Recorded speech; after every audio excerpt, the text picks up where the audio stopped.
निकाय चुनाव को लेकर समाजवादी पार्टी और आरएलडी में लड़ाई चल रही है और सवाल ये उठ रहा है कि अगर गठबंधन में इसी तरीके से लड़ाई होगी तो फिर 24 की चढ़ाई कैसे होगी। इसी पर हम बात कर लेते हैं। राष्ट्रीय लोकदल के राष्ट्रीय महासचिव हैं राजेंद्र शर्मा जी, वरिष्ठ नेता हैं, राजनीति को बड़ा करीब से समझते हैं। राजेंद्र जी, क्या चल रहा है ये? देखिए, स्थानीय निकायों के चुनाव, विधानसभा के चुनाव और संसद के चुनाव तीनों अपने स्तर पर अलग अलग तरीके से होते हैं। ये सही है कि हमने गठबंधन असेंबली चुनाव में किया। आज भी उस भावना के हम लोग हैं कि गठबंधन है और मुझे आशा है कि गठबंधन मजबूती से 24 की संसद का चुनाव इकट्ठा होकर लड़ेगा। 24 की बात तो अभी, उससे पहले निकाय चुनाव की बात कर लेते हैं। लेकिन जहां जयंत चौधरी ने प्रत्याशी घोषित कर दिए थे, वहां समाजवादी पार्टी मूंछों की लड़ाई बना के क्यों सामने प्रत्याशी उतार रही है आपके? प्रदेश का बड़ा उत्तर प्रदेश है और कई जगह ऐसा होता, कन्फ्यूजन भी होते हैं और लोकल स्थानीय लोग भी कई ऊपर तक कई गलत मैसेज देते हैं। इस कारण से भी ऐसा हो सकता है। मुझे आशा है कल परसों तक सारी चीज़ें रिजॉल्व हो जाएंगी। लेकिन एक सवाल और एक बात नहीं उठ रही है कि पश्चिम उत्तर प्रदेश कहते हैं कि जयंत चौधरी जिधर चाहते हैं उधर हवा चला देते हैं। लेकिन आप सोचिए कि यूपी के 17 नगर निगम में से एक पर भी आरएलडी चुनाव नहीं लड़ा है। क्या प्रत्याशियों की कमी है या बात कोई और है? देखिए, अभी कुछ ही दिन पहले खतौली का चुनाव हुआ जिसमें पहली बार मीडिया ने अपनी अहम भूमिका निभाई।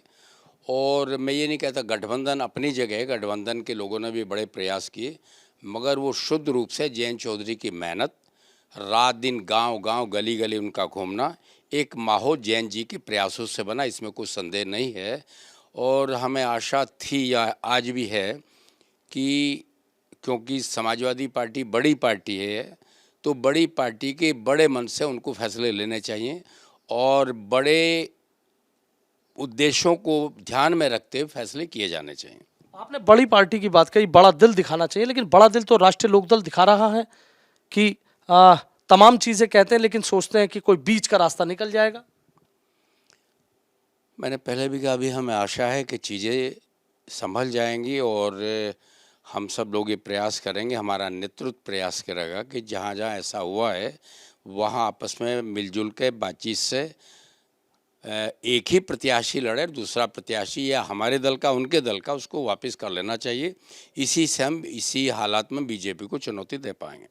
अच्छा, बीजेपी को चुनौती की बात करिए, लेकिन राजेंद्र जी फिर बात घूम के वहीं आ जाती है कि आप खुद ये बताइए कि भाई आपने बड़ा दिल दिखाया, ठीक है, 17 नगर निगम में से एक नहीं लड़ा, लेकिन कहीं नगर पालिका की बात हो, नगर पंचायत की बात हो, जहां प्रत्याशी घोषित करे फिर सामने वहां टकराने की क्या जरूरत थी? अगर आपस में सपा और आरएलडी के कार्यकर्ता या नेता या टिकट को लेकर लड़ाई लड़ेंगे तो फिर अभी आप खुद इस बात को कहने, फिर बीजेपी से कैसे लड़ेंगे आप? मैं कह रहा हूँ कि कार्यकर्ता में हमको एक मैसेज देना आज भी देना चाहिए और भविष्य में भी देना चाहिए कि हम एक बड़े लक्ष्य के लिए ये राजनीति कर रहे हैं। और गठबंधन की राजनीति, गठबंधन इसलिए हुआ कि हम एक सांप्रदायिक शक्तियों के खिलाफ इकट्ठा होकर के उससे चुनौती दें। हमारा कार्यकर्ता आज भी मजबूती से, और उसकी इच्छा है कि दोनों तीनों दल मिलकर के लड़ें, जिससे कि हम इसी चुनाव में प्रदेश में दिखा सकें कि आज भी गठबंधन मजबूत है। राजेंद्र जी, आप साफ बोलने के लिए जाने जाते हैं, क्या वाकई हकीकत में गठबंधन धर्म का पालन समाजवादी पार्टी की तरफ से हो रहा है? साफ बोलिएगा, आप साफ बोलते हैं? नहीं, मैं अभी भी कहा कि जो चीज़ें 2-4 दिन में डेवलप हुई, आशा है सारी चीज़ें रिजोल्व हो जाएंगी। और हमने अपने नेता से भी बात की, जैन जी से बात हुई है, वो आशा है माननीय अखिलेश जी से बात करेंगे और दोनों नेता मिलकर के जहां ऐसी दिक्कतें आएंगी उनको हल कराने का प्रयास करेंगे और वो हल हो जाएंगे। अगर हल नहीं हुई तो आपको नहीं लगता कि 2024 में फिर गठबंधन की मजबूती से कैसे आप करेंगे? सवाल तो खड़ा हो जाएगा ना, और अभी भी हो रहा है। ये सब तो आज इस बात को हम क्यों सोचें, इस चुनाव के बाद में सोचेंगे। और मेरा अपना निजी विश्वास है कि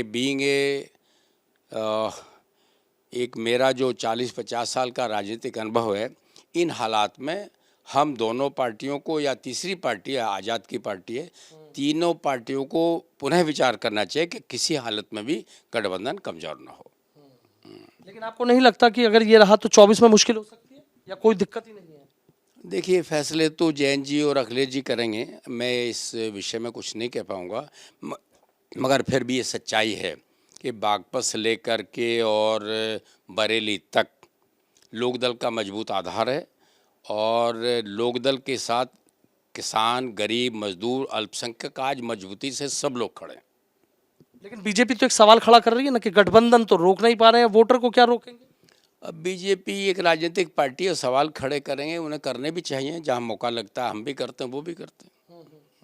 आखिरी सवाल, क्या जो ये चर्चा चल रही थी कि राष्ट्रीय लोकदल इतनी नाराज है कि मेरठ महापौर सीट पर अपना प्रत्याशी उतार सकती है, नाम भी भेज दिए गए, बार बार ये बात कही जा रही है, कोई फैसला क्यों नहीं ले पा रहे हैं? मतलब ये तस्वीर की उतारेंगे या नहीं उतारेंगे प्रत्याशी? इस संबंध में क्योंकि मेरी बात नहीं हुई, कल तक हम लोग भी प्रयास करेंगे सारी चीज़ स्पष्ट हो जाएं। और अब क्योंकि समाजवादी पार्टी ने प्रत्याशी घोषित कर दिया, हम सब लोगों का प्रयास होगा कि क्योंकि सभी महानगरों में समाजवादी पार्टी ने मेयर के प्रत्याशी घोषित किए और मेयर का चुनाव बड़ा चुनाव होता है, छोटा चुनाव नहीं होता। इस पर सोचा जाना चाहिए कि मेयर चुनाव हम सारे मेयर जीतें और देश में इसी का एक मैसेज चला जाएगा कि यूपी ने एक नया परिणाम हम सब लोगों को, देशवासियों को दिया है। लेकिन गठबंधन में रार चल रही है तो फिर ये सपना पूरा होगा? मैंने कहा तो गठबंधन की जो राड़ है टिकटों को लेकर, सीटों को लेकर 2-3 दिन में रिजोल्व हो जाएगी। बहुत बहुत शुक्रिया। तो देखिए, राजेंद्र शर्मा जी हैं, आरएलडी के राष्ट्रीय महासचिव हैं, और चाहे समाजवादी पार्टी के नेताओं की बात हो, चाहे आरएलडी के नेताओं की बात हो, गठबंधन में रार चल भी रही है, टकराव भी चल रहा है, महासंग्राम भी चल रहा है, महाभारत भी चल रही है, लेकिन दोनों दलों में से कोई भी नेता इस बात पर खुलकर बोलने के लिए तैयार नहीं है। हाँ, इतना जरूर कह रहे हैं कि अगले 2-3 दिन में बहुत चीजें बदल भी जाएंगी और ठीक भी हो जाएंगी, लेकिन इतना भी साफ है कि ये रार और तकरार कहीं ना कहीं कार्यकर्ता मायूस भी हैं और गुस्से में भी। वीडियो जर्नलिस्ट सत्येंद्र सिंह के साथ सनुज शर्मा, एबीपी गंगा, मेरठ।